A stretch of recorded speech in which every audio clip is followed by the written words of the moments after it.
Se você é ortodontista e trabalha com alinhadores, eu tenho certeza que você sabe decorado aí as contraindicações dessa técnica de alinhadores. Estou certa? Não? Tem segurança ainda? Então assiste esse vídeo que ele é para você. Eu sou Débora Guiar, sou ortodontista, professora e mestranda em ortodontia e trago aqui dicas todos os dias para te ensinar a viver uma ortodontia digital, lucrativa e de resultados. Mas eu sei que você tem insegurança de indicar alguns casos para alinhadores e a gente vai falar um pouquinho sobre as contraindicações nesse vídeo. Se você já ouviu essa frase, os alinhadores tratam tudo, eu quero que você repense. Porque os alinhadores não tratam tudo. Quem trata tudo é a gente, que é o ortodontista do caso. E como a gente é o ortodontista do caso, a gente precisa decidir não só o plano de tratamento, mas qual o melhor tipo de aparelho para chegar no objetivo de resultado daquela correção de má oclusão. Por isso que a gente deve pensar, primeiro, em para quais casos a gente pode indicar. Tem um vídeo sobre isso aqui no canal. E depois disso, para quais casos a gente não deve indicar. Vamos conversar mais a fundo sobre isso? Existe uma contraindicação de indicação de tratamento com alinhadores em criança, mas você deve estar perguntando, mas existe Invisalign First? Existe, para pequenos casos e para coisas que não precisam de ortopedia nenhuma. Por que isso? É muito difícil que uma criança em crescimento, e que a gente tem muita coisa para fazer em uma criança em crescimento, necessite somente de movimentações dentárias, porque é isso que o alinhador faz. O alinhador faz movimentações dentárias. Ah, mas o alinhador faz expansão dentária. Se seu paciente estiver precisando de uma expansão rápida de maxila, ele vai precisar de um aparelho expansor e não de um aparelho alinhador. Se seu paciente ele está precisando, por exemplo, levar essa mandíbula lá para frente, ele vai precisar, por exemplo, de um Bionato, não de uma Precision Wings. Porque qual é a diferença? A Precision Wings também leva lá o queixinho daquele paciente para frente. Leva, mas o Bionato não faz só isso. O Bionato também tem toda uma estrutura de encaixe, que fica aquela coisa meio solta na boca do paciente, para exatamente ele fazer toda a musculatura, todo o posicionamento de língua, de lábio funcionar, para que ele melhore não só o posicionamento de mandíbula, mas também respiração e a parte também estomatognática dele, que faz toda a diferença não só no resultado do tratamento desse paciente, mas também na estabilidade a longo prazo. Então pense muito bem na hora de você trocar um aparelho funcional, um tratamento com ortopedia para o tratamento com alinhador para o seu paciente. Agora, presta atenção, é um paciente infantil. Você não tem nada a fazer que precise de uma ortopedia, que precise de um aparelho ortopédico. Você quer, por exemplo, fazer a técnica 4x2 para melhorar o alinhamento de incisivo enquanto os caninos vêm. Nesse caso, é ideal você usar o alinhador ao invés do aparelho fixo. Por quê? Porque quando a gente usa o aparelho fixo, a gente fica com um risco muito grande de movimentar os laterais e atrapalhar exatamente a esfoliação e a irrupção do canino. Então, você tendo um controle com alinhadores, que o movimento a gente consegue segmentar por dente, é diferente do aparelho fixo, a gente passa um fio e vai todos os dentes de uma vez só. Se você errar uma angulação na hora de colar aquele braço, vai fazer diferença.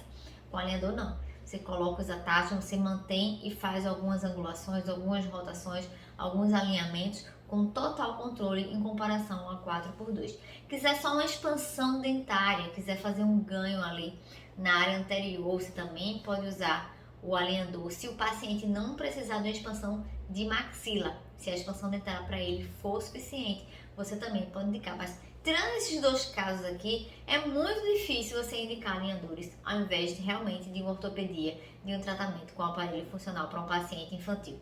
Existe também uma contraindicação do tratamento com alinhadores para paciente que tem coroas clínicas curtas. Por quê? Porque a maioria do tratamento com alinhadores cobre somente a área dentária. Como o dente é muito curto, o alinhador não adapta bem. Na verdade, ele fica desadaptando sempre. E se o alinhador não adapta bem, né, se não tem uma superfície de contato muito grande com o dente, ele não vai ter a maior previsibilidade, não vai ser a melhor escolha para você fazer para o seu paciente. Então, paciente com coroa clínica curta, coroa clínica desgastada por bruxismo, por exemplo, que tem alguma discrepância de formato de dente, ou você faz a reabilitação antes e depois faz o tratamento ortodôntico, ou você opta por outra técnica de tratamento ortodôntico, por exemplo, com aparelho fixo. Um outro caso de contraindicação é quando um paciente tem perdas dentárias grandes.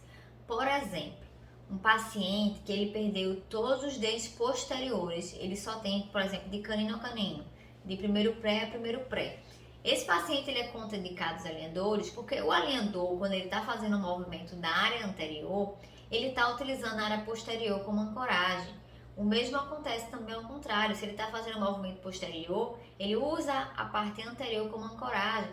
Por isso que na distalização de dentes posteriores, a gente se preocupa tanto com a vestibularização dos dentes anteriores. Para eu mexer na área anterior, tem que ter área posterior. Então, se esse paciente tem extremo livre, é contraindicação para os alinhadores. Não vai ter ancoragem, não vai ter previsibilidade e não vai encaixar direito na boca desse paciente, porque um alinhador somente de primeiro pré, é muito pequeno, ele lhe dá a curvatura toda do arco e na hora de encaixar ele vai ter também dificuldade. E de movimentar, provavelmente também não vai acontecer, mesmo que sejam pequenas movimentações. Ah, Débora, mas se o paciente tem perda dentária e tem implante, aí não tem problema. Se ele tem uma prótese, se ele tem uma ponte, não tem problema. Por quê? Porque o alinhador vai englobar esses dentes. Agora, o implante não vai mexer, igual na ortodontia fixa. Ele vai servir de ancoragem. A ponte, por exemplo, você precisa ver se ela está estável. Porque como vai utilizar a área posterior para um movimento do anterior, se essa ponte não estiver bem feita, não estiver bem cimentada, não estiver estabilizada, o paciente pode perder a ponte ou até perder o dente de apoio e você precisa alertar ele sobre isso. E aquele paciente periodontal, Débora, que começa a abrir os dentes em leque e a gente começa a ver a abertura de diastemas entre os dentes, a gente começa a ver aquela biprotrusão. Esse paciente periodontal e qualquer paciente periodontal, a gente vai usar a mesma lógica do aparelho fixo. A gente só vai contraindicar o tratamento com alinhadores nesse paciente se ele tiver com doença periodontal ativa.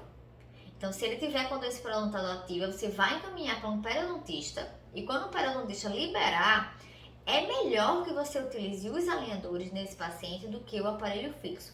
Primeiro, por causa da facilidade de higienização dos alinhadores e segundo, porque nos alinhadores você pode pedir para que as forças, para que o movimento seja minimizado e a gente consegue ter esse controle de forças menores para não causar nenhum movimento excessivo, nenhuma força excessiva em pacientes periodontais no tratamento com alinhadores. Então, em algumas empresas, você escreve paciente periodontal, diminuir a taxa de movimento. Geralmente, a taxa de movimento nos alinhadores é de 0,2 mm por placa. Então, você pode diminuir para 0,15 mm por placa para que você mantenha essa força intermitente, mas uma força leve no paciente periodontal. E os casos ortocirúrgicos, será que realmente é contraindicado? Veja bem, se o paciente vai fazer a cirurgia ortognática, ele precisa descompensar a compensação ou que a natureza ou que algum tratamento ortodôntico prévio fez com ele. Para isso, você pode utilizar qualquer tipo de aparelho, seja o alinhador, seja o aparelho fixo. A diferença vai ser na hora desse paciente ir para a cirurgia, porque é preciso ter apoio para fazer os bloqueios que o cirurgião faz. Então, às vezes, isso vai depender do cirurgião, tá? Então, às vezes, ele vai pedir para, na hora da cirurgia, instalar aparelho fixo no paciente. E outros já pedem para não instalar o aparelho fixo no paciente, colocar vários mini implantes de apoio que ele vai utilizar um mini implante para fazer esse tipo de bloqueio e manter, né, esse resultado após a cirurgia com o paciente e finaliza depois com o alinhador. Isso mostra que casos complexos podem ser tratados com alinhadores, mas talvez não seja a melhor opção. Vamos dizer, por exemplo, alinhador trata mordida aberta anterior? Trata. Mas alinhador é muito difícil de fazer extrusão, principalmente extrusão maior que 2 mm. É muito difícil ter a previsibilidade clínica e termina ficando um caso muito longo, exatamente por causa da dificuldade de ter a previsibilidade desse movimento. Então, será que realmente vale a pena utilizar o alinhador nesse paciente ou é melhor o aparelho fixo que a gente faz todo a mecânica com elástico e fecha mais rápido essa mordida? Uma mordida de Brode, por exemplo. Será que é melhor colocar com alinhador ou será que não é melhor colocar com aparelho fixo que a gente tem mais controle desse movimento e tem mais rapidez também? Um tratamento, por exemplo, que tenha muita rotação, né? Uma rotação, eu tenho um paciente que tem uma rotação de 58 graus no pré-molar. será realmente que a gente vai indicar um alinhador para esse caso? Será que não é melhor entrar primeiro com um aparelho fixo, depois que rotacionar esses dentes, que é muito mais fácil com o aparelho fixo? Será que não é melhor depois só finalizar com o alinhador? Seria ideal. No caso dessa paciente, ela não quis não, porque ela não queria fixo de jeito nenhum. Eu tô rotacionando mais de 50 graus com o alinhador e demora. Não é uma contraindicação, mas a gente precisa, como ortodontista do caso, pensar se é a melhor opção. As contraindicações são aqueles primeiros casos que eu falei para vocês, os outros casos fica aí a critério do ortodontista decidir qual é a melhor técnica ortodôntica para tratar seu paciente. E aí, doctor, algum desses casos você indicou o tratamento com alinhadores e se arrependeu no meio do tratamento? Ou tá dando certo aí no seu consultório? Me conta aí. E se você gostou das dicas desse vídeo de hoje, dá um like no vídeo, se inscreve no canal para não perder nenhum conteúdo e compartilha esse vídeo, compartilha esse link com um colega seu ortodontista que pode se beneficiar dessa dica de hoje. Até o próximo vídeo.